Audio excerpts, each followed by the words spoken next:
හොඳයි දැන් අපිට කතා කරන්න තියෙන්නේ සර්පිල ආකෘතිය. අපේ දෙවනි ආකෘතිය නැත්නම් දෙවනි මොඩල් එක තමයි සර්පිල ආකෘතිය. ඒකට අපි කියනවා ස්පයිරල් මොඩල් කියලා. අපි ඒක ලියාගමු මාතෘකාව හරි. සර්පිල ආකෘතිය හරි. එහෙම නැත්නම් අපි ඒකට කියනවා ස්පයිරල් මොඩල් කියලා. හරි. බලමු මේක ලියා ගන්න මාතෘකාව. දැන් බලමු මේකේ කතාව මොකක්ද කියලා.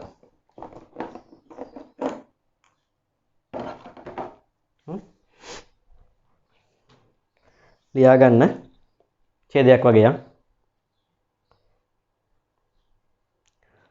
මෙය ඒ කියන්නේ සර්පිල ආකෘතිය කියන එක. මෙය පුනරාවර්ති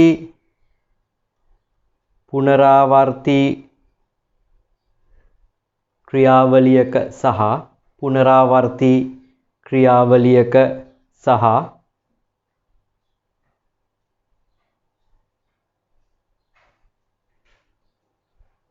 පුනරාවර්ති පුනරාවර්ති සංවර්ධන කියලා දාගන්න පොඩි කොක්කක් දාලා පුනරාවර්ති සංවර්ධන ක්‍රියාවලියක සහ අනුක්‍රමික පුනරාවර්ති සංවර්ධන ක්‍රියාවලියක සහ අනුක්‍රමික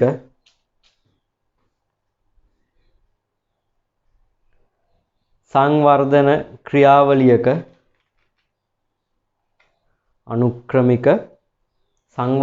ක්‍රියාවලියක එකතුවකින් නිර්මාණය වී ඇත. හරි. එකතුවකින් නිර්මාණය වී ඇත. ඊට පස්සේ වරහණක් ඇරලා ඔයගොල්ලෝ ලියා ගන්න.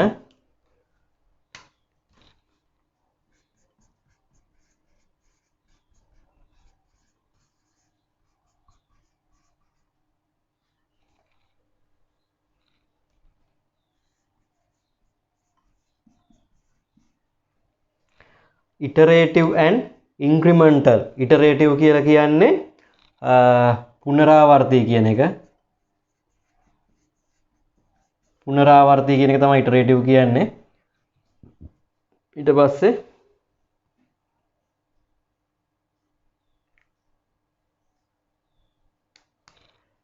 ඒ කියන්නේ iterative කියලා කියන්නේ එකම කාර්ය ආයෙ වෙනවා කියන කතන්දරය තමයි. හරි. ඊට පස්සේ මේ ඉන්ක්‍රිමෙන්ටල් කියන්නේ අපි කොටස් වර්ධනය කරගෙන යනවා කියන එක. හරි. අර අනුක්‍රමික සංවර්ධන ක්‍රියාවලියට ගැලපෙන වචනේ තමයි මෙන්න මේක. ඒ දෙක තමයි ඔය කියලා තියෙන්නේ. හරි. පුනරාවර්ති සහ අනුක්‍රමික සංවර්ධන ක්‍රියාවලිය. ඒ කියන්නේ මේ ඉටරේටිව් කියන එකෙන් වෙන්නේ අපි දැන් ඉස්සරහට කතා කරනවා දැන් මේ රූප සටහනුත් එක්ක අර ස්පයිරල් කියන්නේ මෙහෙම එකම තැන එකම පියවරවල් හතර තමයි ආය යන්නේ. ඉතින් අර එකම එක ආය වෙනවට අපි කියන පුනරාවර්ති කියලා. ඊට පස්සේ ඒකෙන් ඒ ඔස්සේ අපි කෑල්ලෙන් කෑල්ල මේ ඒ කියන්නේ මොකක් හරි සිස්ටම් එකක් හදනකොට අපි සිස්ටම් එක පොඩි කෑලි වලට කඩලා ඒ කෑල්ලක් අරගෙන ඉස්සෙල්ලා ඉවර කරනවා. ඊට පස්සේ තව කෑල්ලක් හදනවා. ඉතින් අර අන්න ඒ වගේ තමයි දැන් අපි ගෙයක් හදනකොට හිතන්නකෝ. ගෙයක් හදද්දී ඔන්න ඉස්සෙල්ලා යට තට්ටුව ගහනවා. යට තට්ටුව ගහලා පදිංචියට යනවා. ඊට පස්සේ ඊට උඩ තට්ටුව ගහනවා. ඔන්න ඔය වගේ ඉන්ක්‍රිමෙන්ටල් කෑල්ලෙන් කෑල්ල අපිට ඉන්ක්‍රීස් වෙවි යන්න පුළුවන් මොඩල් එකක් තමයි මේ ස්පයිරල් කියලා කියන්නේ. අන්න ඒ හින්දා තමයි මේක iterative and incremental කියලා කියන්නේ. හරි.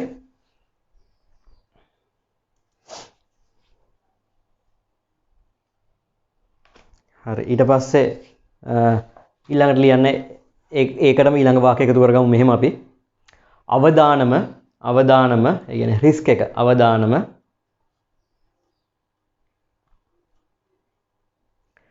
මධ්‍යම සිට ඉහළ මට්ටම් තෙක් ඇති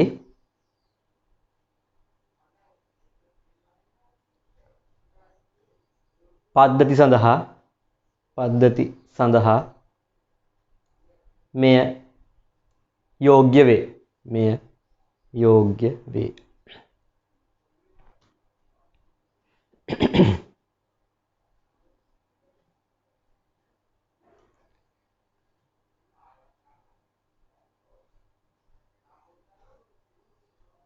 හරි ඉතින් අර අවදානම මධ්‍යම මට්ටමේ සිට ඉහළ ගිහුවාම ගොඩක් මේක අපිට තේරෙනවා සංකීර්ණ සිස්ටම්ස් හදන්න තමයි ඕන. ඔය පොඩි කඩවල් වලට වගේ මේක තේරුමක් නැහැ. සංකීර්ණ අපිට පද්ධතියක සංකීර්ණ පද්ධතියක අවශ්‍යතාවයක් ආවොත් අන්න ඒ වගේ වෙලාවල්දී අපිට මේ ස්පයිරල් මොඩල් එක පාවිච්චි කරන්න පුළුවන් කියන එක තමයි ඒකෙන් කියන්නේ. හරි?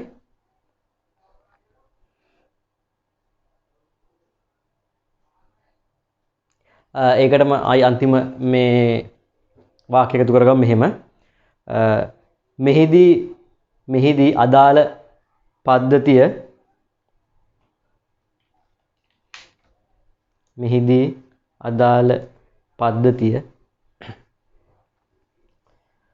සංවර්ධනය කිරීම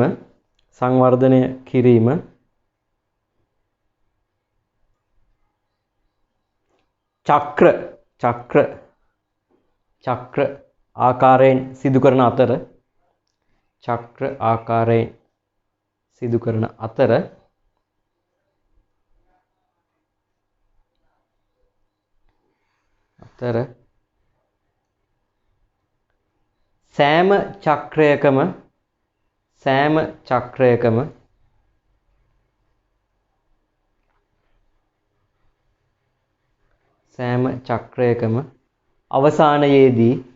සෑම චක්‍රයකම අවසානයේදී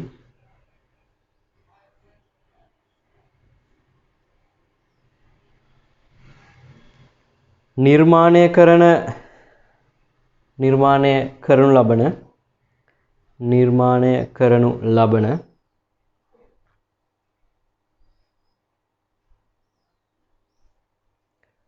තොරතුරු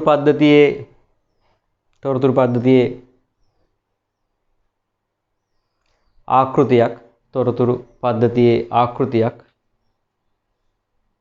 නිර්මාණය කරනු ලබන තොරතුරු පද්ධතිය ආකෘතියක්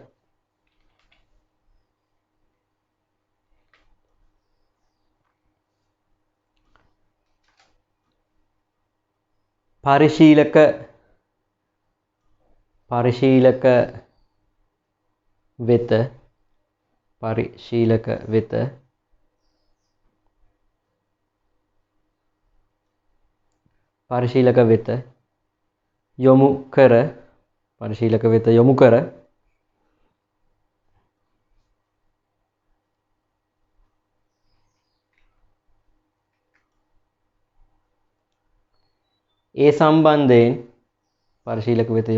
ඒ සම්බන්ධයෙන්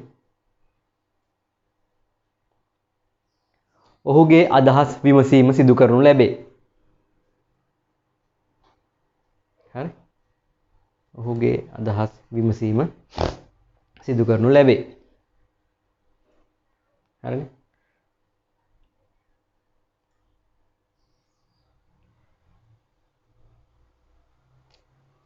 ඊළඟ රූලේ ලියන්න ඡේදය එතනින්ම නවත්තලා ඊළඟ රූලේ ලියන්න මෙය 1988 දී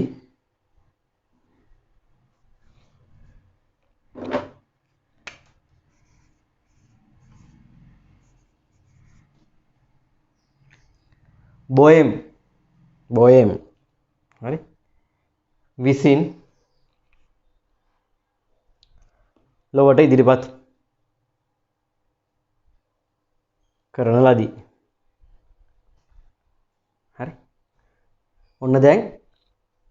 හරි ඔන්න දැන් ස්පයිරල් මොඩල් එක ගැන පොඩි හැඳින්වීමක් කරා. දැන් මම ආයෙ පොඩ්ඩක් යනවා අර අපි කලින් කතා කරපු වෝටර්ෆෝල් මොඩල් එකට. වෝටර්ෆෝල් මොඩල් එකේදී මොකද වුනේ මේ අර දියැලක ආකෘතියක් විදිහට නෑනේ. ඉතින් එතකොට මුලින්ම ක්ලයන්ට් ගෙන් එහෙම නැත්නම් සේවාදායකයාගෙන් නැත්නම් පරිශීලකගෙන් අපි අවශ්‍යතාවය ගන්නවා. අරගෙන අවශ්‍යතාවය ගත්තා. ආයි ඔන්න ඊට පස්සේ සේවාදායකත් එක්ක එච්චර සම්බන්ධයක් නැහැ. සේවාදායකත් එක්ක සම්බන්ධයක් නැහැ. අර අවශ්‍ය මේ රික්වයර්මන්ට් එක නැත්නම් අවශ්‍යතාවය ගත්තා. ඊට පස්සේ අපි ඒක සැලසුම් කරලා ඩිවලොප් කරලා ඊට ඩිසයින් කරලා කෝඩ් කරලා ටෙස්ට් කරලා ඔක්කොම කරලා තමයි මේ මිනිස්සයාට ගෙහුම් දෙන්නේ සම්පූර්ණ ප්‍රොඩක්ට් එක ඉවර කරලා. හරි? ටෙස්ට් ඔක්කොම කරලානේ යාට දෙන්නේ. ආයි මතකයිනේ වෝටර්ෆෝල් මොඩල් එකේදී. ඉතින් එතකොට මේ වෙන්න පුළුවන් ප්‍රශ්නේ තමයි සමහරලාට එයාගේ හිතේ තියෙන එයාට අවශ්‍ය දේ කියද්දි සමහරලාට හිතේ තියෙන දේ නෙමෙයි වෙන්න පුළුවන් එයාට කියවුනේ. හෝ ඒ කියාපු දේ දැන් අපේ ටීම් එකෙන් ගිහිල්ලා ඒ අවශ්‍යතාවය ගන්නවනේ. ඒ ගත්ත එකාට අරු කියන එක තේරලා තියෙන්නේ වෙන විදියකට වෙන්න පුළුවන්. හරි. ඉතින් එතකොට ඔයගොල්ලන්ට ටියුට් එකේ ඔයගොල්ලන්ට පේනවා ඇති මේ මම දාලා තියෙනවා. බලන්න. ඔය මේ සර්පිලා ආකෘතියට පල්ලෙහෙන් තියෙනවා සුචල්‍ය ආකෘතිය කියලා එකක්. ඊට පල්ලෙහෙන් තියෙනවා ශීඝ්‍ර යෙදුම් ආකෘතිය කියලා එකක්. ඊටත් පල්ලෙහෙන් තියෙන ලස්සන රූපයක්. බලන්න. ඔන්න කතන්දරෙත් මම කියාගෙන යන්නම්. මේක මේ බොහොම මේ software engineering ශේෂ්ත්‍රයේ බොහොම ප්‍රචලිත කාටුන් එකක් ඕක. හරිද? හරි. ඔය මුලින්ම තියෙන්නේ කොහොමද ඔය ඒ කියන්නේ මේක චිත්‍ර කතාවක්. ඔයගලන්ට පේනවනේ මේකේ තියෙන්නේ මිනිස්සෙක් ඇවිල්ලා එයාගේ අවශ්‍යතාවය මෘදුකාංග software team එකට කියන්නේ මෘදුකාංග ඉංජිනේරුවන් ඇතුළු කණ්ඩායමට විස්තර කරනවා. අන්න ඒ විස්තර කිරීමේදී එක එක අවධි ටික තමයි පෙන්නන්නේ. පළවෙනි තියෙන්නේ ගහක් තියෙනවා. ගහක ඔන්චිල්ලාවක් තමයි යාට මේ එයා මොකද මුලින්ම තියෙන how the customer explain it. ඒ කියන්නේ customer විස්තර කරලා තියෙන්නේ මෙන්න මෙහෙම. එයාට මෙහෙම ගහේ මෙහෙම ලණුවක් බැඳලා මෙන්න මේ වගේ මේ මොනවද ලෑලි තුනක් දාලා ඔන්නෝම ඔන්චිල්ලාවක් ඕන කියලා තමයි එයා කියලා තියෙන්නේ. එයා කියපු විදියට තියෙන්නේ එහෙම. එයා කියලා තියෙන්නේ මේ විදියට. හරි. ඊට පස්සේ තියෙනවා how the project leader understood it. ඒ කියන්නේ දැන් මේ project handle කරන මිනිස්සෙක් ඉන්නවනේ. එයාට කියනවා project එකේ leader කියලා. project leader. එයාට ඒක මේ තේරිලා තියෙන්නේ ඔන්න ඔය දෙවෙනි රූපයේ තියෙන විදිහට. දැන් ඔයගොල්ලන්ට තේරෙනවනේ මේ sannivedana තියෙන දුර්වලතාව. අරයා කියලා තියෙන්නේ අර එහෙම එකක්. හරි. මෙහෙම ගහක අත්තක මේක මොනවද කඹයක් දාලා ඒකට රෑලි තුනක් දාලා ඕන කියලා. අරයා කාට එක තේරලා තියෙන්නේ ගහේ අතු දෙකකට මෙහෙම එකතු වෙන්න කඹයක් දාලා ඒකට එක ලෑල්ලක් දාන්න ඕන කියලා. හරි.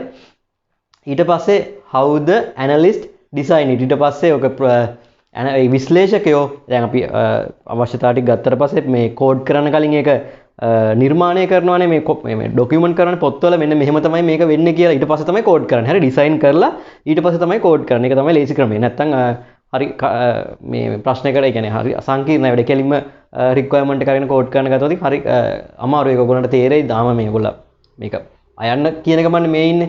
ඊට පස්සේ ඉන්ඩස්ට්‍රි එකට ආවම පස්සේ තේරෙයි මුලින්ම මේ අවශ්‍යතාව ටික අරගෙන ඒවා වෙන වෙනම අපි ඩිසයින් කරගන්න ඕනේ කොහොමද මේවා කෝඩ් කරන්න කියලා. හරි. ඉතින් අර ඒකට ඉන්නවා ඇනලිස්ට්ලා කියන විශ්ලේෂකයෝ ඉන්නවා. ඒගොල්ලෝ කරලා තියෙන්නේ කොහොමද? ඒගොල්ලෝ ඒක ඩිසයින් කරලා තියෙන්නේ ගහ දැක්කනේ මැද්දෙන් කපලා. එතකොට මැද්දෙන් කපුවම වැටෙනවනේ. එහෙනම් මෙහෙම දෙපැත්තෙන් මෙහෙම දෙකක් ගහලා අර ප්‍රොජෙක්ට් ලීඩර්ට තේරිච්ච විදිහේ මේ ඔන්චිල්ලාව හදලා. ඒ ගහ තිබ්බොත් මේක මෙහෙම පැද්දෙන්නේ නැහනේ. ඒ හින්දා ගහ කපලා ඒක පැද්දෙන විදිහට හදලා තියෙනවා. ගහ වැටෙනවට මෙහෙම දෙපැත්තෙන් කවුරු දෙකක් ගහනවා. හරි. ඕක තමයි විශ්ලේෂකයෝ ඔහොම තමයි ඔක ඩිසයින් කරලා තියෙන්නේ. ඊට පස්සේ අපි යමු how the programmer wrote it. ඒ කියන්නේ කොහොමද මේ දැන් අර ඩිසයින් කරපු එක ඊට පස්සේ මේ ප්‍රෝග්‍රෑමර්ස්ලා අරගෙන ඒක කෝඩ් කරනවානේ.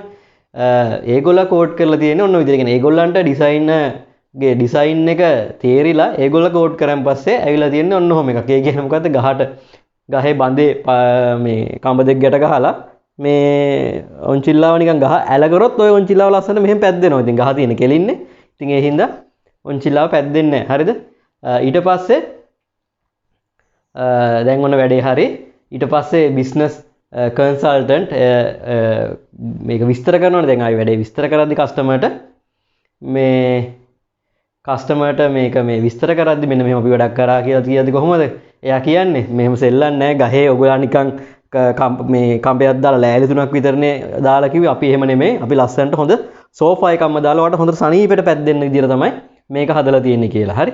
දැන් මේ ඇත්තටම මේ ඔයගලන්ට මේක මේ නිකන් හැමෝටම තේරෙන්න හදපු චිත්‍රයක් තියෙන. නැත්නම් ඇත්තටම මේ අපිට ඔන්චිල්ලාවක් හදන්න බෑනේ ළමයි මේ software වලින් ඒක තේරෙනවනේ. ඉතින් අර මේ සංකීර්ණ දෙයක් සරල විදියට විස්තර කරන්න ගත්ත ලස්සන උදාහරණයක් තමයි මේ තියෙන්නේ. හරි. ඔන්න ඕක තමයි උඩ චිත්‍ර පහේ කතන්දර. ඊට පස්සේ යටට ගියන් පස්සේ how the project was documented. ඒ කියන්නේ දැන් තියෙනවා දැන් මේ හැම අපි කතා කරන්නේ මේ ප්‍රොජෙක්ට් එක ડોකියුමන්ට් කරන්න ඕන කියලා. ඉතින් අර එතකොට ඇයි ડોකියුමන්ට් කරන්න ඊට පස්සේ එතකොට අපිට පස්සේ දවසක හරි මේකේ මොන හරි චේන්ජ් එකක් එහෙම කරනකොට මේ ડોකියුමන්ට් තියෙන එක වාසි. ඒතකොට අපි දන්නවා මොනවද කොහොමද ඩිසයින් කරේ කොහොමද කෝඩ් කරේ. ඉන්න ටීම් එක අස් වුණත් අලුතෙන් කට්ටිය ආවත් ඒක ප්‍රශ්නයක් නැහැ ડોකියුමන්ට් වෙලා තියෙනකොට. ඊට පස්සේ කොහොමද මේක ડોකියුමන්ට් කරලා තියෙන්නේ? අර අච්චර මේ ප්‍රොජෙක්ට් එකේ හේව නැල්ල විතරයි ડોකියුමන්ට් කරලා තියෙන. ඔයගොල්ලන්ට පේනවනේ. ඉතින් ඒ කියන්නේ 110ක් වගේ සම්පූර්ණ කතන්දරේ 110ක් වගේ තමයි ડોකියුමන්ට් කරලා තියෙන්නේ. ඉතින් ඒතකොට මේ ડોකියුමන්ට් එකනොත් වැඩක් නෑ අතනම ලොකු දෙයක් අපිට හිතා ගන්නව බෑ. ඊට පස්සේ what operations installed ආ ඒ කියන්නේ අර කස්ටමර් එක එක මෙහෙයුම් යාට කරගන්න ඕනේ මේ පද්ධතියෙන්. අන්නේ මේ ඒ මෙහෙයුම් එක එක ඒවා තියෙනවා. ඉතින් අර ඒකෙන් ඒකේ මේ ඒ මෙහෙයුම් වලින් මේගොල්ලෝ දාලා තියෙන නිකන් කම්බයක් තියෙනවා. ওই කම්බේ පද්දන්න විතරයි ඒකෙන් පුළුවන්කම තියෙන. කියන්නේ කස්ටමර්ට ඕනකම තිබ්බේ ලස්සනට මෙහෙම දාලා ලී තුනකුත් දාලා පද්දන්න පුළුවන් විදියට එයාට මේ එයා එක්ස්ප්ලেইন කරේ. ඇත්තටම මේ මුකුත් නැහැ. දැන් සිස්ටම් එක තියෙන විදියෙන් කස්ටමර්ට කරගන්න පුළුවන් අර මෙහෙම කම්බයක් තියෙන එක කම්බේ පද්ද ඉන්න එක තමයි. ඔන්න ඕක එල්ලීලා පැද්ද ඉන්න පුළුවන්. හරි. ඊට පස්සේ මේ ඊළඟ තියෙනවා how the customer was built. ඒ කියන්නේ මේ හදාපු සිස්ටම් එකට මිලක් ගන්නවනේ. ඒ සිස්ටම් එකට මේ බිල් කරලා තියෙන. ඒ කියන්නේ මිල ගණන් කතා කරලා තියෙන හරියට නිකන් අර රෝලර් කෝස්ටර් එකක් හැදුවා. ඒ කියන්නේ හෙන ගානක් තමයි කියලා තියෙන්නේ. හරි. අන්න ඒ වගේ තමයි. ඒ කියන්නේ කස්ටමර්ට ඕන පොඩි සීන් එකක් වෙන්න පුළුවන්. මේ ඒ වුණාට හෙන බිලක් දාලා තියෙනවා කියන එක තමයි ඒ චිත්‍රයෙන් කියන්නේ. ඊට පස්සේ ඊළඟ එක ගියොත් how it was supported. ඒ කියන්නේ අපි සාමාන්‍යයෙන් වැඩයක් කරලා ඉවරනට පස්සේ සපෝට් එකක් තියෙන්න ඕනේ. ඒ කියන්නේ මොකක් හරි කස්ටමර් ප්‍රශ්නයක් ආවොත් ඒ ටීම් එකේ කවුරු හරි ඉන්නවා සපෝට් කරන්න. මේ සමහරට පද්ධතිය වැඩ කරන විදිය කියලා දෙන්න වෙන පුළුවන්. මොකක් හරි පද්ධති දෝෂයක් ආවම මේක නිවැරදි කරන්න පුළුවන්. අන්න ඒ වගේ සපෝට් කරන ක්‍රියාවලියකුත් තියෙනවා. අර මේන්ටේන්ස් කොටස යටතේ අපි වෝටර්ෆෝල් එකේ කතා කරේ. ඉතින් එතකොට කොහොමද මේ සපෝට් කරලා තියෙන්නේ? මේ ඔන්න ඔය වගේ තමයි. හරි. ගහේ යට කෑල්ල විතරයි තියෙන්නේ. ඊට පස්සේ අන්තිම එක තියෙනවා what is the customer really needed. ඇත්තටම කස්ටමර්ට ඕන වෙලා තිබ්බේ ඔන්න ඔය ගහ ගාත්තක ලණුවක් ගැට ගහලා ටයර් එකක් එල්ලන්න. ඒතකොට ටයර් එකේ වඩලා පද්දි වැද්දි ඉන්න පුළුවන් නේ යාට. ඉතින් ඔන්න ඔයගලන්ට දැන් ආයෙ මේක තේරෙනවනේ. ඔන්න ඕක ඇත්තටම මේ software field එකේ බොහොම මේ නිතර වෙන කතන්දරයක් තමයි. කස්ටමර්ට දෙයක් ඕන. ඇත්තටම යාට ඕනලා තියෙන මේකේ හැටියට ගහක අත්තක ටයර් එකක් එල්ල පැද්ද වැද්දි ඉන්න. හැබැයි ඌට ඒක software team එකට නැත්නම් මේ software හදන කට්ටියට විස්තර කරන්න යද්දි ඌට ඒක හරියට කියා ගන්න බෑ. ඉතින් ඒක හරියට ඌට කියා ගන්න බැරි නම් පස්සේ ඌට ඕන දේ ඌට හරියට කියා ගන්නත් බැරි නම් අහගෙන ඉන්න කාට ඒක හරියට තේරෙන්නේ නැහැ. ඊට පස්සේ ඌ ඒක තව කට්ටියට මේක එකතු කරලා ඩිසයින් කරද්දි ඒකත් වෙනස් වෙනවා. ඉතින් ඔහොම ගිහිල්ලා වෙනස් වෙන විදිය තමයි ඔය හරිය ලස්සනට ඔක වෙන ප්‍රසිද්ධ චිත්‍රයක්. මේ ප්‍රසිද්ධ කාටුන් එකක්. මේ ඕක තමයි ඕකේ කතන්දරේ. හරි. දැන් අපි යන් ආයේ උඩට. හරි. ඔක මම එතන ওই කතන්දරේ කිව්වේ. දැන් අපි අර වෝටර්ෆෝල් මොඩල් එකේදී මම දැන් අර කිව්වනේ දැන් මුලින්ම කස්ටමර් ඇවිල්ලා අවශ්‍යතාවය දුන්නාට පස්සේ එයා ඔක්කොම ටෙස්ට් උත් කරලා ඉවරලා තමයි ඉම්ප්ලිමන්ට් කරත් තමයි මේ කස්ටමර් මේ එයාගේ software එක දකින්නේ. ඉතින් එතකොට එයාට ඕන දේ හරියට කියවිලා නොතිබ්බනම් හෝ ඒ කියාපු එක අරුන් හරියට තේරුම් ගත්තේ නැති වුණා නම් හෝ ඊට පස්සේ ඒක හරියට ඩිසයින් කරේ නැත්නම් හෝ ඊට පස්සේ ඒක හරියට කෝඩ් කරේ නැත්නම් දැන් අපි දැක්කනේ මේ ඔය එකේ ස්ටෙප් එකට ගිහිල්ලා අර කාටුන් එකේ වෙච්ච දේවල්. ඉතින් ඔය මොකක් හරි අවස්ථාවකදී වෙනසක් වුණොත් අන්තිම ප්‍රොඩක්ට් එක කස්ටමර්ට ඕන එක නෙමෙයිනේ වෙන්නේ. දැන් ඒක අපි හොඳට ලස්සනට කාටුන් එකේ දැක්කනේ. ඉතින් ඔන්න ඔක වෝටර්ෆෝල් එකේ තිබ්බ ලොකු ප්‍රශ්නයක්. හරි. ඒ කියන්නේ අවශ්‍යතාවය කස්ටමර්ගේ කියන්නේ අන්තිම මොහොත වෙනකන් කස්ටමර් එයාගේ ප්‍රොඩක්ට් එක දකින්නේ නැහැ සමහරලාට. අන්තිමටම එයා ප්‍රොඩක්ට් එක දකිද්දී එයාට ඕන දේ නෙමෙයි වෙන්න පුළුවන් ඒකේ තියෙන්නේ. ඉතින් ඒක හින්දා මේ ස්පයිරල් එකේදී මොකද කරන්නේ? මේ ඔයගොල්ලන් දැන් ටියුට් එකේ පේනවනේ සර්පිලාකෘතිය කියලා තියෙනවා. අර මෙහෙම වටේට යන්නේ. ප්‍රධාන අවස්ථා හතරක් වටේට යන්නේ. ඉතින් ඒ වටේට යන ගම හැම ඒ අවස්ථා හතරෙන් එකකදී කස්ටමර්ට මේක දීලා එයාගේ මේ විස්තර එයාගේ අහනවා මේකෙන් ඔයාට ඕන වැඩේ වෙනවද? වෙනවා නම් අපි එතන ඉඳන් ඉස්සරහට යනවා. එහෙම නැත්නම් එයාට ඕන චේන්ජ් එක ආයි අඳුරගෙන ඔය පියවරවල හතර ගිහිල්ලා ආයි යාට ඒ මේ සිස්ටම් එක ආයි හදා බලන්න දෙනවා. ඉතින් අර වෝටර්ෆෝල් එක වගේ සම්පූර්ණ සිස්ටම් එක හදලා නෙමෙයි මේකේ දෙන්නේ. අපි සිස්ටම් එක අරගෙන පොඩි කෑලි වලට වෙන් කරලා ඒ කෑල්ල තමයි ඩිවලොප් කරන්නේ. ඒ කෑල්ල ඩිවලොප් කරන ගමන් ඒ ඩිවලොප් කරන කොටස සංවර්ධනය කරන කොටස කස්ටමර්ට දීලා අහනවා මේකද ඔයාලට ඕනුනේ කියලා. හරි. අපි දැන් ඊළඟට මේක ඉස්සරහට කතා කරගෙන යමු. එතකොට ඔයගොල්ලන්ට තව ටිකක් පැහැදිලිව තේරෙයි කියන කතන්දරේ. හරි. හරි. ඊට පස්සේ පල්ලෙහෙන් ලියමු.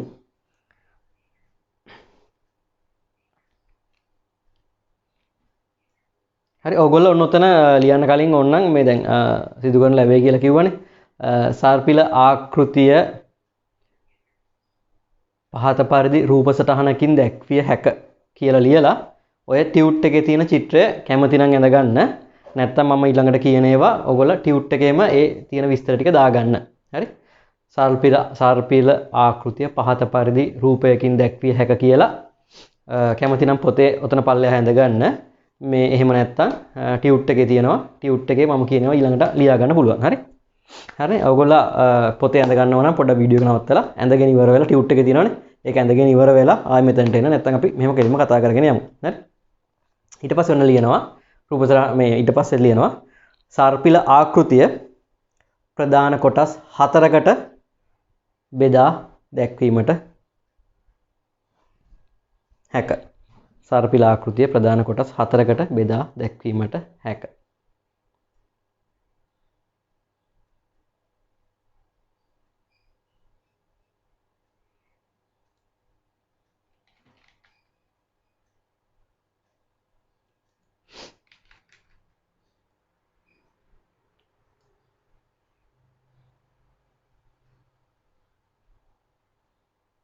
හරි?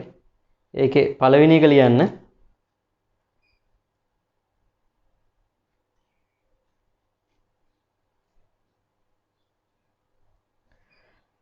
ගැටලු හඳුනා ගැනීම.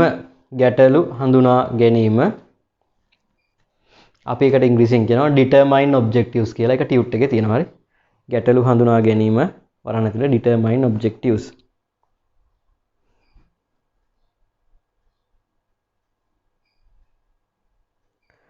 ඒක යටතේ ලියමු නිර්මාණය කළ යුතු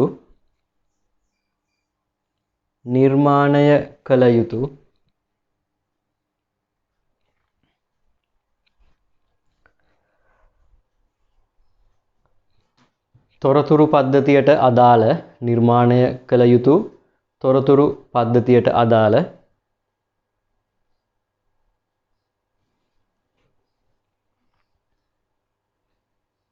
ව්‍යාපාරික අවශ්‍යතා හඳුනා ගැනීම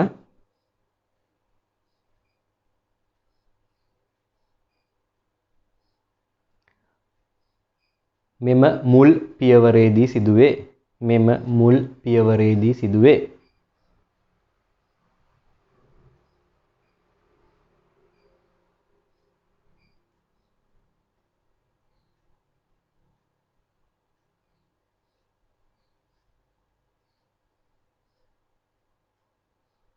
හරි?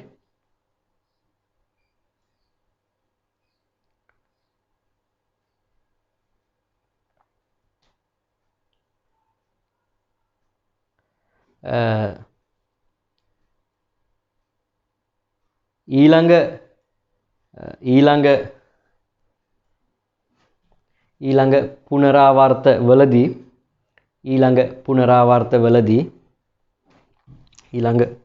පුනරාවර්තවලදී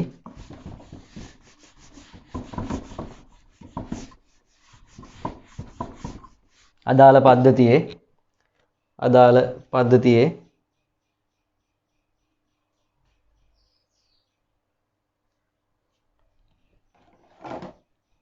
කාර්යබද්ධ අවශ්‍යතා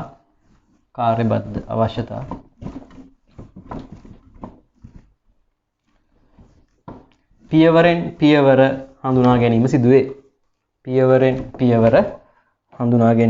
සිදුවේ. ඒ කියන්නේ ළමයි ඔක මෙහෙමනේ තියෙන්නේ. ඔහොමනේ තියෙන්නේ. ඔහොම පටන් අරගෙන ඔහොම යන්නනේ තියෙන්නේ.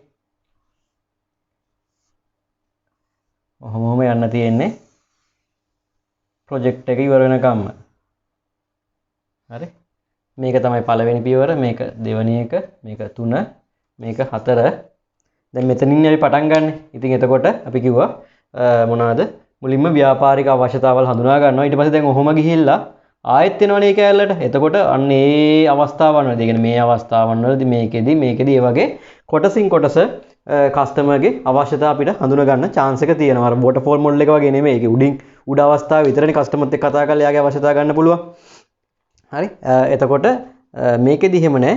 ආයෙ අපිට ගන්න පුළුවන්. දැන් ඕගොල්ලන්ට හිතෙන්න පුළුවන් දැන් waterfall එකේදිත් ඔන්න උඩින්ම කස්ටමර්ගේ අවශ්‍යතාව හඳුනගෙන දැන් ඔහොම එද්දි මේගොල්ලන්ට ප්‍රශ්නයක් ආවොතින් ආයෙත් කතා කරලා කස්ටමර්ගෙන් එයාගේ ගැටලුව මේ කියන්නේ එයාගෙන් අහන්න පුළුවන් නේද මම මේ කතා කරන්නේ වෝටර්ෆෝල් මොඩල් එක සම්බන්ධව කස්ටමර්ගෙන් කතා කරලා අහන්න පුළුවන් නේද ඔ මේකද ඔයාට ඕනේ මෙහෙමද වෙන්න ඕනේ කියලා. එහෙම වුණොත් ඉතින් ප්‍රශ්නේ තියෙන්නේ ඒක වෝටර්ෆෝල් මොඩල් එක නෙමෙයි. හේතුව වෝටර්ෆෝල් මොඩල් එකේදී කස්ටමර්ගෙන් අවශ්‍යතාව ගත්තට පස්සේ ආයෙ යාට කම්ප්ලීට් ප්‍රොඩක්ට් එක දෙනකම් සම්පූර්ණ වැඩ කරන අවසන් පද්ධතිය දෙනකම් එයත් එක ගනුදෙනුවක් නැහැ. ඒක තමයි වෝටර්ෆෝල් මොඩල් එකේ විදිය. ඉතින් ඔයගොල්ලෝ මැද්දෙන් ආයෙ කස්ටමර්ත් එක්ක කතා කරනකොට ඒක වෝටර්ෆෝල් මොඩල් එක නෙමෙයි. එතකොට වෙන මොඩල් එකකට ඔයගොල්ලෝ යනවා. දැන් අපි ඉස්සරහදිත් කතා කරනවානේ. අන්න ඒ වගේ වෙන මොඩල් එකකදී වෙන මොඩල් එකකට තමයි ඒක මැච් වෙන්නේ. හරි? වෝටර්ෆෝල් මොඩල් එකේදී ආයි කස්ටමර්ත් එක්ක ගනුදෙනු නැහැ. හරි? නැතුව අර වෝටර්ෆෝල් මොඩල් එක තමයි අපි කරන්නේ. හැබැයි අපිට ප්‍රශ්නයක් ආවොත් කස්ටමර්ගෙන් අහනවා කියලා. එහෙම කරන්න බෑ. ඒක වෝටර්ෆෝල් මොඩල් එක නෙමෙයි. එතකොට පැහැදිලි නේ ඒක? හරි? හරි. ඔන්න ඕක තමයි. ඊට පස්සේ ඕක තමයි පළවෙනි පියවර වෙන්නේ. දෙවෙනි පියවර ලියමු. ඇගයීම් සහ අවදානම්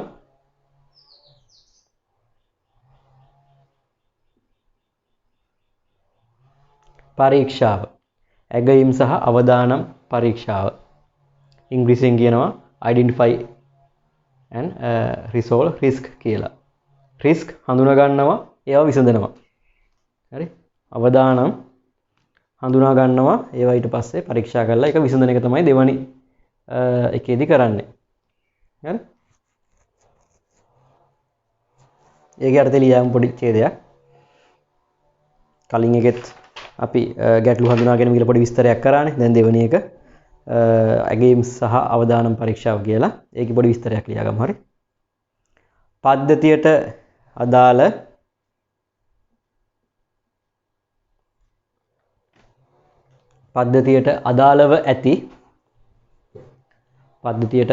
ඇති අවදානම් සොයා බැලීම විකල්ප විසඳුම් හඳුනා ගැනීම කමාද දයන් හරි පද්ධතියට අදාළ අවදානම් සොයා බැලීම කමා විකල්ප විසඳුම් හඳුනා ගැනීම කමා ඇගයීම් හා අවදානම් පරීක්ෂා විසඳුම් හඳුනා ගැනීම කමා එපා කමාව ඕනේ හඳුනා ගැනීම මෙම අධ්‍යයනයේදී මූලිකවම සිදුවේ. මම ආයි කියනවා පද්ධතියට අදාළව අවදානම් සොයා බැලීම කමා විකල්ප විසඳුම් හඳුනා ගැනීම මෙම අධ්‍යයනයේදී ප්‍රධානව සිදු කරනු ලැබේ. හරි?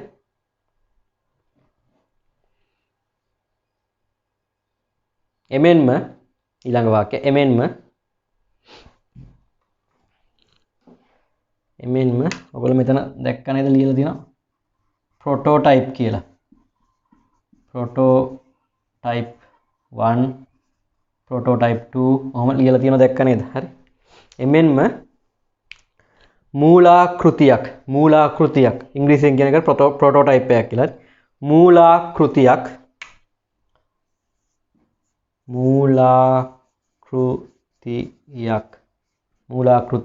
ප්‍රොටෝටයිප් කියන එක අකුරු තියෙනවා ටියුට් එකේ.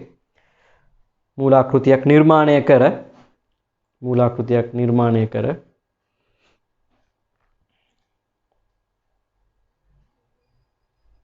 එය පරිශීලකට ඉදිරිපත් කර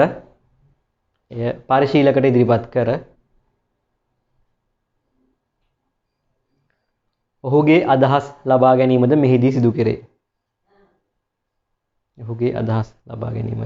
මෙහිදී සිදු කෙරේ. හරි? මේ ප්‍රොටෝටයිප් කියලා කියන්නේ ඇත්තටම ළමයි මේ මූලාකෘතිය කියලා කියන්නේ ඒ software එකේ නිකන් අර පිටට පේන මොඩල් එක හදනවා.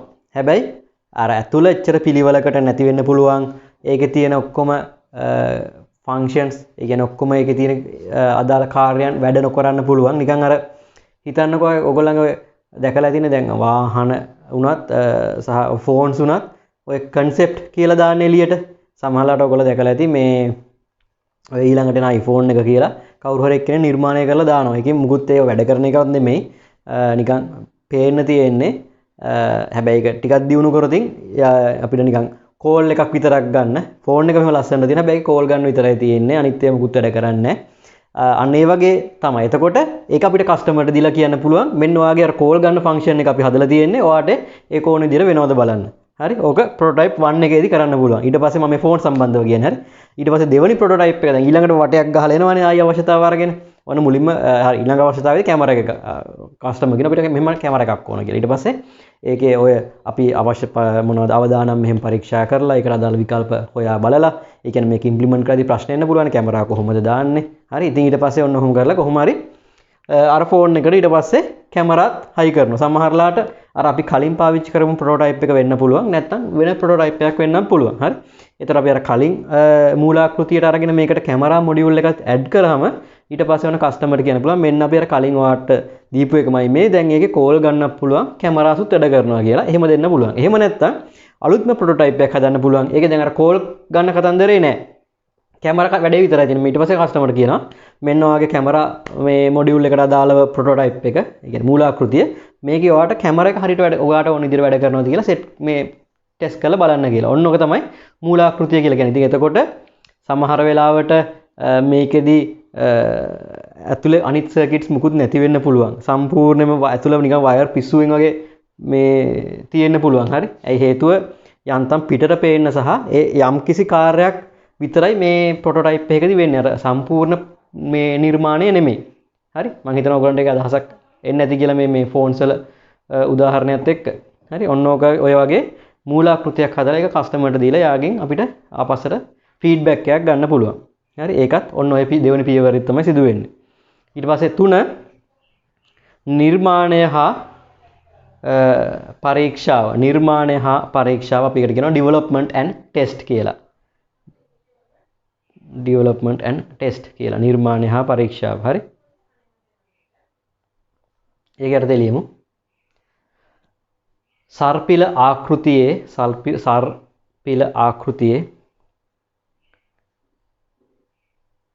ප්‍රධානම කොටස ලෙස මෙය හැඳින්වේ. ප්‍රධානම කොටස ලෙස මෙය හැඳින්වේ.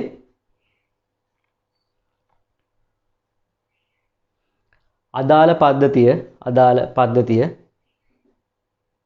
නිර්මාණය කිරීම සහ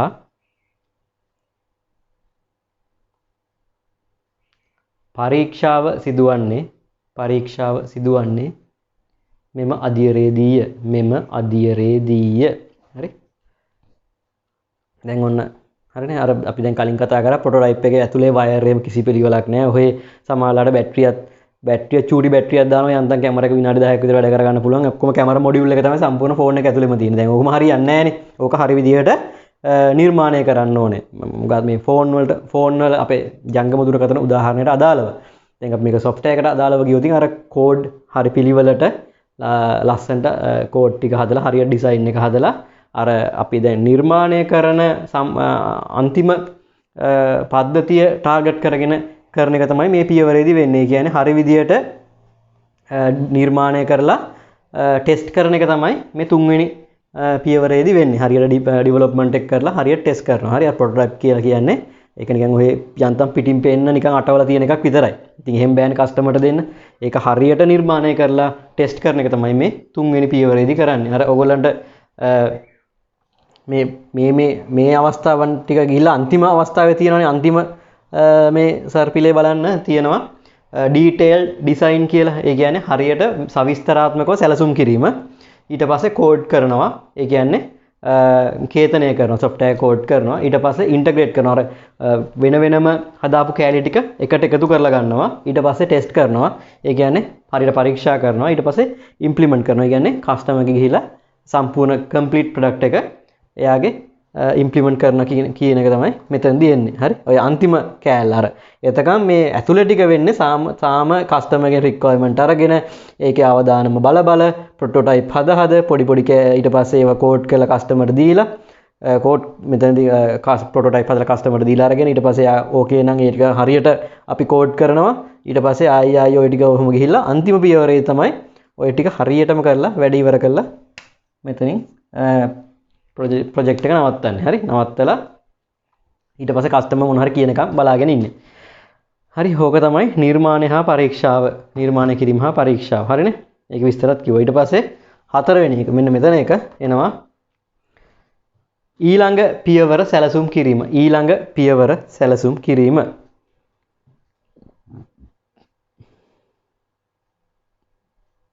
හරි. ඒකේ අර්ථය ලියමු. පරිශීලකට නිර්මාණය කළ තොරතුරු පද්ධතිය පරිශීලකට නිර්මාණය කළ තොරතුරු පද්ධතිය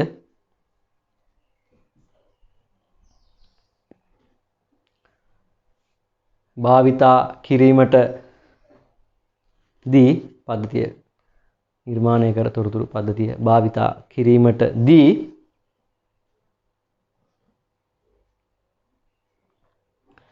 ඊළඟ වටය ආරම්භ කිරීමට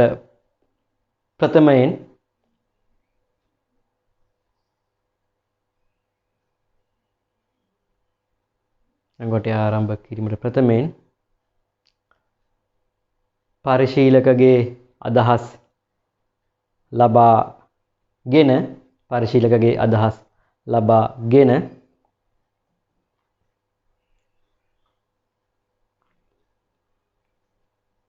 එම අදහස් උපයෝගී කරගෙන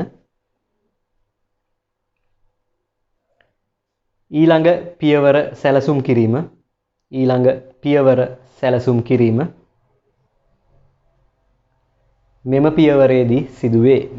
පියවරේදී සිදුවේ. හරි.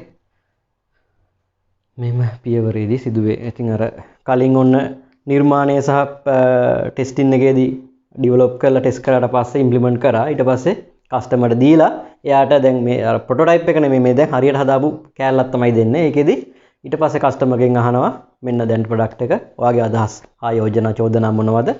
ඊට පස්සේ ඒව අනුව ඒ ටීම් අපේ මේ software එක හදන ටීම් එකට පුළුවන් ඒගොල්ලන්ගේ ඊළඟ පියවර සැලසුම් කරන්න. ඉතින් ඊළඟ පියවර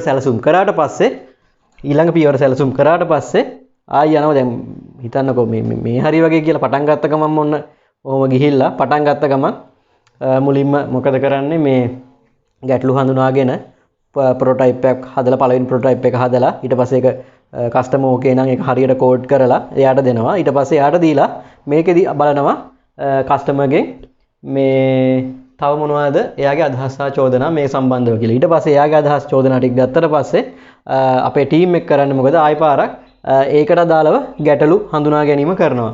හරි. ඊට පස්සේ ගැටලු හඳුනා ගත්තට පස්සේ මෙතනට ගිහිල්ලා ඒ ගැටලු ටිකට අදාළව මොනවද?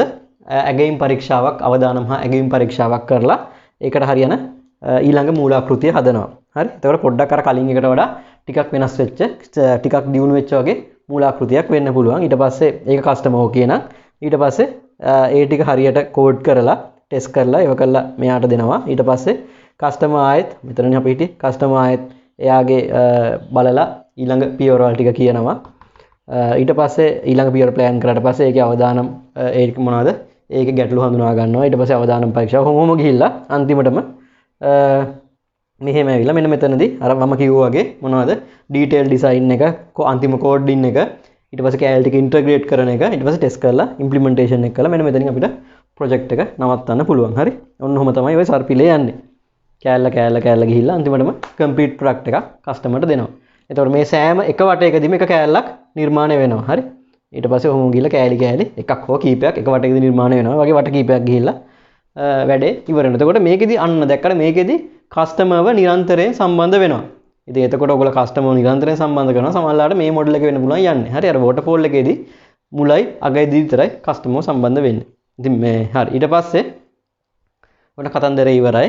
ඊට පස්සේ අපි සර්පිල ආකෘතිය යටතේම ප්‍රධාන අනුමාත්‍රකාවක් ලියා ගන්න. සර්පිල ආකෘතිය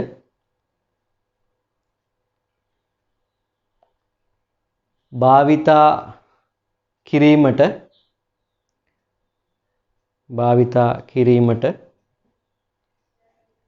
වඩාත්ම සුදුසු වන්නේ සර්පිලාකෘතිය භාවිතා කිරීමට වඩාත්ම සුදුසු වන්නේ කමාවක් දාලා යටින් තරුදදා පොයින්ට්ස් තුනක් තියෙනවා ඒ තුන ලියමු හරි සර්පිල ආකෘතිය භාවිතා කිරීමට වඩාත් සුදුසු වන්නේ කමාවක් ලිව්වා යටින් තරුදදා ලියමු හරි පළවෙනි එක අවදානම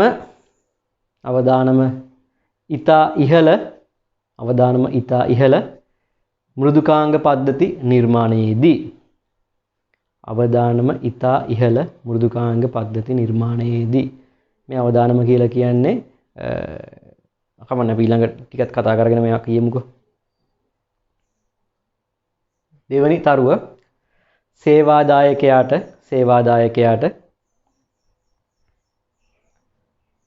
තම අවශ්‍යතා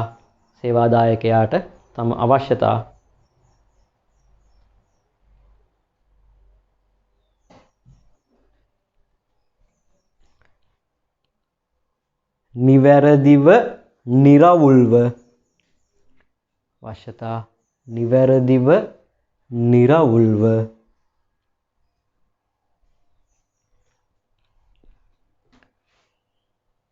ඉදිරිපත් කිරීමට නොහැකි අවස්ථාවන් වලදී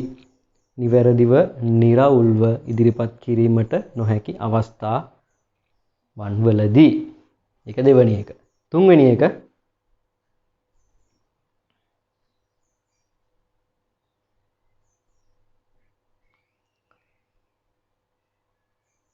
පද්ධතියේ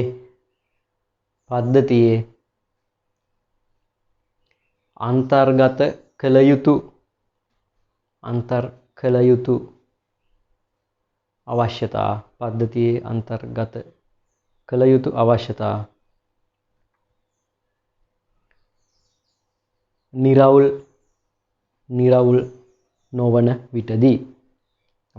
නිරවුල් නොවන විටදී හරි ඒ කියන්නේ කස්ටමර්ට තමන්ට අවශ්‍ය දේ හරියට කියා ගන්න බැරි නම් හෝ ඒ කියන දේ එයාට හරියට කියා ගන්න පුළුවන් වෙන්න පුළුවන් හැබැයි අපේ ටීම් එකට හරියට ඒක තේරෙන්නේ නැහැ ඒ හින්දා ඒගොල්ලන්ට හරියට මේ සිස්ටම් එකට කොහොමද ඒක මේ දාගන්න ඕන කියන එක ඒ කස්ටමර්ගේ වැඩේ කරගන්න මේ සිස්ටම් එක කොහොමද හදාගන්න ඕන කියන එක සහ ඒකෙන් අන්තිම අවුට්පුට් එක කස්ටමර්ට හරියට සෙට් වෙනවද කියන එක තේරෙන්නේ නැත්තම් අන්න ඒ වගේ අවස්ථාවන් වලදී මේ සර්පිල ආකෘතිය භාවිත කරන්න පුළුවන්. මොකද ඒකේ අපි නිරන්තරයෙන් කස්ටමර්ත් එක්ක මුණ මේ එයා අපි හබ් පොඩ්ඩක් හදනවා කස්ටමර්ට එක දෙනවා. එයාට එකකින් වැඩේ වෙනවද කියලා බලනවා. නැත්නම් ඒ චේන්ජස් ටික හරියට ආයි කරනවා.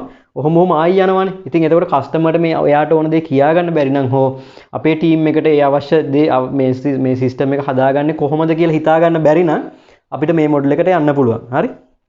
එතකොට අවදානම ඉතා ඉහළ වගේ මෘදුකාංග පද්ධතියක් කියලා කියන්නේ දැන් හිතන්නකෝ ඔයගොල්ලෝ ලොකු මේ සොෆ්ට් සිස්ටම් එකක් හදනවා. ඉතින් ලොකු සිස්ටම් එකක් කියලා සංකීර්ණයි ලොකු. එතකොට මේ සල්ලි වලින් ලොකු මේ ගානක ප්‍රොජෙක්ට් එකක් වෙන්න පුළුවන්. හරි? සල්ලි වලින් ලොකු ගානක ප්‍රොජෙක්ට් එකක් වෙන්න පුළුවන්. ඉතින් එතකොට ඒක ලොස් එකක් වෙනවනේ මේ මොකක් හරි ප්‍රශ්නයක් වුණොත්. හරි? ඉතින් එතකොට මේ සහ ඔය ඒ වගේම අපි ඔය අවදානම් සහිත ව්‍යාපෘති වෙන්නත් පුළුවන්. ඒ කියන්නේ මොනවා හරි විතන විකිරණ සම්බන්ධව මොකක් හරි එකක් නැත්නම් අභ්‍යවකාශ ප්‍රොජෙක්ට් එකක්. ඉතින් ඒවත් අවදානම්නේ. ඉතින් අන්න ඒ වගේ වෙනදී ඒ අවශ්‍යතාවය හරියටම වෙනවද කියන එක බලන්න වෙනවා. හරි? ඔන්නෝක තමයි ඔය පද්ධතිය පාවිච්චි කරන්න වෙන අවස්ථා ප්‍රධාන වශයෙන් අපිට ගන්න පුළුවන්. හරි? ඉතින් අවදානම ඉහළ ඒක අපි අර මුලින් කතා කරන අවදානම මධ්‍යම සිට ඉහළ මේ වලට ගන්න පුළුවන්. ඒ වගේම සේවාදායකයට අවශ්‍ය දේ කියා ගන්න බැරි නම් හෝ ඒ ඩෙවලොප්මන්ට් ටීම් එකට හරියට ඒක හිතා ගන්න බැරි නම් මේක ගන්න පුළුවන්. ඒකට හේතුව තමයි පොඩි කැල නිර්මාණය කරන්නේ. ඒක කරලා අපි නිරතුරුවම අහනවා මේ කස්ටමර්ගෙන් එයාට ඕන විදියට වැඩේ වෙනවද කියලා. හරි? ඉතින් අන්න ඒ හින්දා මේකේ තියෙන ප්‍රශ්න අඩු වෙන්න පුළුවන්. දැන් අර waterfall model එක නිකන් අර මම අර කලින් පෙන්නපු මේ චිත්‍ර රූප මොනවද ඒකට කියන්නේ චිත්‍ර සටහන වගේ කස්ටමර්ට ඕන වෙනම එකක් අන්තිමව හදලා තියෙන වෙනම එකක්. ඉතින් මේ සර්පිල ආකෘතියදී හැම වෙන්නේ නැහැ. හේතුව නිරන්තරයෙන්ම අපි කස්ටමර්ත් එක්ක එකතු වෙන හින්දා එයා දන්නවා මේ මොකද්ද මේ ටීම් එක හදන්නේ එයාට ඕන විදිහට ඒක හැදෙනවද කියන එක. හරි. ඊට පස්සේ අපි බලමු සර්පිල ආකෘතියේ වාසි මොනවද කියලා. ඊළඟ අනුමාත්‍රිකාව ලියන්න. සර්පිල ආකෘතියේ වාසි.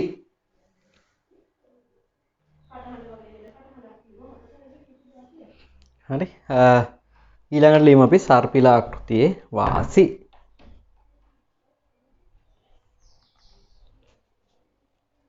මේකේ පළවෙනි එක ලියන්න. පද්ධතියේ කාර්යබද්ධ අවශ්‍යතා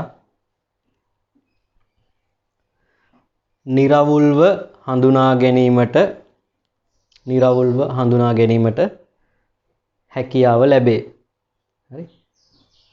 නිරවුල්ව හඳුනා ගැනීමට හැකියාව ලැබේ. අපිට අර ඒ යූසර්ට ඕන දේවල් අපි නිරන්තරයෙන් එයත් එක්ක කතා කර යාට අපේ හදන ඒවා පෙන්වන හින්දා ඇත්තටම යාට ඕනේ මොකද්ද කියලා හඳුනා ගන්න පුළුවන්. අර වෝටර්ෆෝල් එකට වඩා මේක වෙනස් වෙනවා එතනදී. හරි.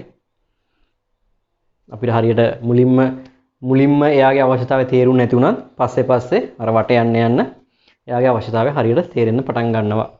හරි.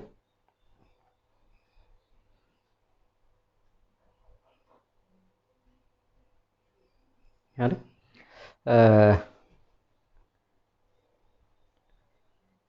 සේවාදායකයා හට ඒ කියන්නේ අපේ කස්ටමර් සේවාදායකයා හට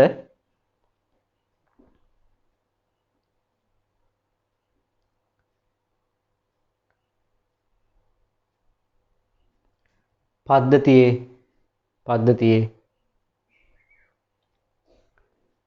මූලාකෘතියක්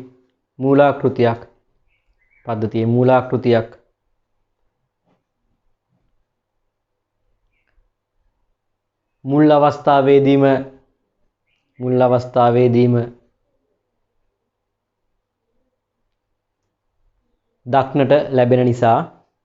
දක්නට ලැබෙන නිසා අවසන් නිමැවුම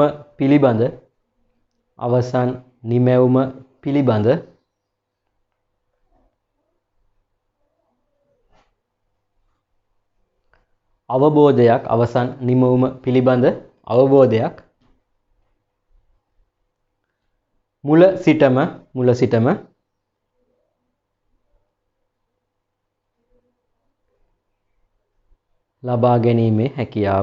ලබා ගැනීමේ හැකියාව. හරි. ඒකත් වාසියක්. ඊළඟ එක ලියමු. නැත්තම් අර මොකද අර කලින් අපි කතා කරපු වෝටර්ෆෝල් එකේ වගේ නෙමෙයි අන්තිම උනාමනේ බාණ්ඩේ දකින්නේ. ඉතින් එතකොට ඉල්ලපු එකද නැද්ද කියලා දන්නෙත් නැහැ. ඉතින් ඒ වගේ ඒවා නෙමෙයි සර්පිලේකේදී අර මේ මුලින්ම අපි අර මෙතනදීම දෙනවනේ ප්‍රොටෝටයිප් එක මූලාකෘතිය. ඉතින් එතකොට එයාට ඕන එකමද වෙන්නේ කියලා ටක් ගාලා බලා ගන්න පුළුවන්. හරි. ඊළඟ ලියමු.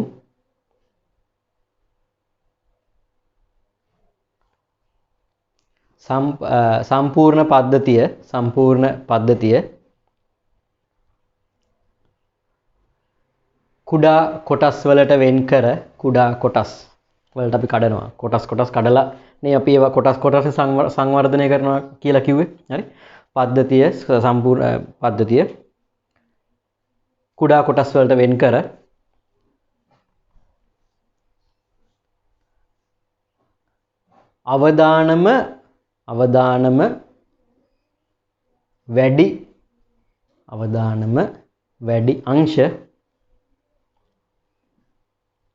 අවදානම වැඩි අංශ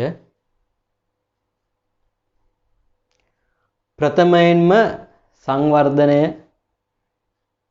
කිරීමට හැක. අවදානම වැඩි අංශ ප්‍රථමයෙන්ම සංවර්ධනය කිරීමට හැක. හරි. එතකොට ඒ අවදානම වැඩි අංශ ටික මුලින්ම හැදුවට පස්සේ ඒක තමයි ඒකනේ සිස්ටම් එකේ තියෙන මේජම, ඒ කියන්නේ ප්‍රධානම කෑලි ටික වෙන්නේ. ඉතින් අර ඒ ටික හැදුවට පස්සේ මුලින්ම ඒ ටිකට අදාළව අර පොඩි අවදානම අඩු ඒවා හදන්න පුළුවන්. හරි. එතකොට හිතන්නකො මුලින්ම ඕගොල්ලෝ ඒ අවදානම අඩු ඒවා හැදුවොත් ඊට පස්සේ අන්තිමටම අවදානම වැඩි ඒවා හදන්න ගත්තම සමහරලාට අර මුලින් හදාපුවත් චේන්ජ් වෙනස් කරන්න වෙන්න පුළුවන්. ඉතින් අරකට ඕන විදියටයි. මොකද අවදානම් වැඩි එකේ දෙයක් වෙනස් කරනකොට අපිට අවදානම අඩු දෙන වෙනස් කරන්න පහසු. ඉතින් අන්න එතකොට අපිට මේ අවදානම් වැඩි එක මුලින් හදාගත්තට පස්සේ අර පොඩි පොඩි ඒවා ටික අපිට පස්සේ වැඩ ටික ලස්සනට කරගන්න පුළුවන්. ඉතින් මේ වගේ chance එකක් මේකේ තියෙනවා. හරි.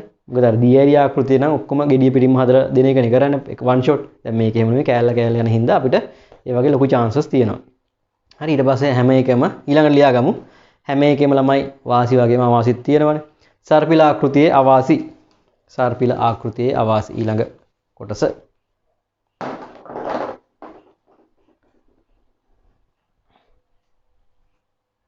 හරි.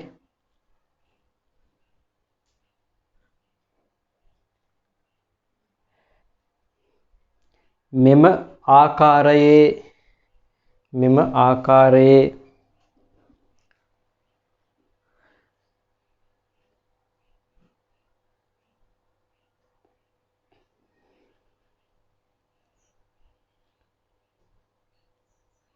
පද්ධති ගොඩනැගීමේදී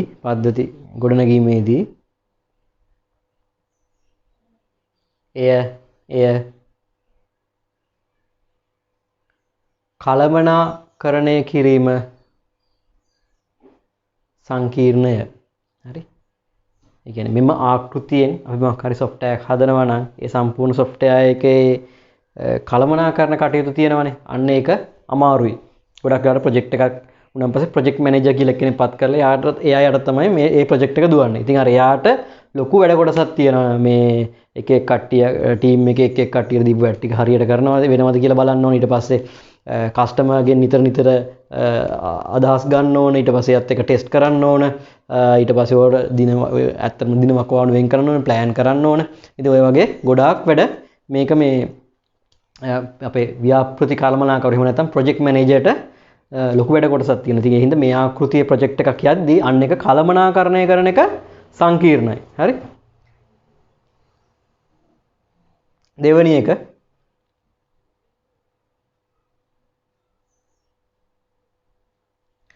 කුඩා මෘදුකාංග ව්‍යාපෘති සහ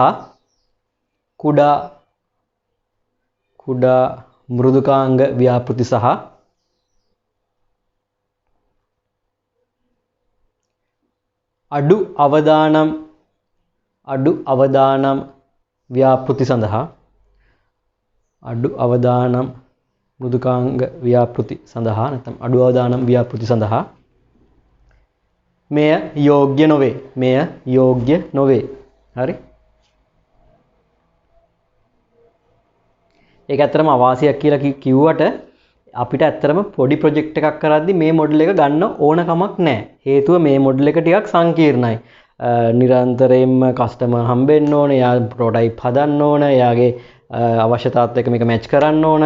ඉතින් අර පොඩි ප්‍රොජෙක්ට් එකකදී ওই වගේ දේවල් නැහැ. හිතන්න කඩේකට මගේ සිස්ටම් එක පොඩි කඩේකට සිස්ටම් එකක් හදද්දී එයාගේ අවශ්‍යතාව ටික එකපාරට ගන්න පුළුවන්. ඒ ටික අරගෙන අන්තිමටම හදලා දාන්න පුළුවන්. ඉතින් ඒ වගේ පොඩි ප්‍රොජෙක්ට් එකකදී මේ වගේ ලොකු මොඩල් එකක් අපිට පාවිච්චි කරන්න ඕනේ නැහැ. ඉතින් ඒක අවාසියක් විදිහට ගන්න පුළුවන්. ඇත්තටම අවාසියකට වඩා ඒ වගේ පොඩි ව්‍යාපෘති සඳහා මේක සුදුසු නැහැ. මේක සුදුසු මොනවද කියලා අපි අර කලින්ම කතා කරා. හරි. ඉතින් ඔන්න ඔව තමයි අපිට සර්පිල ආකෘතිය සම්බන්ධව කතා කරන්න තියෙන්නේ. දැන් අපි waterfall model එක කතා කරා, සර්පිල ආකෘතිය කතා කරා. හරි. ඊළඟට අපි ඔය වගේ තව ආකෘති මොනවද තියෙන්නේ කියලා අපි ඊළඟ වීඩියෝස් වලදී කතා කරගෙන යමු. හරි.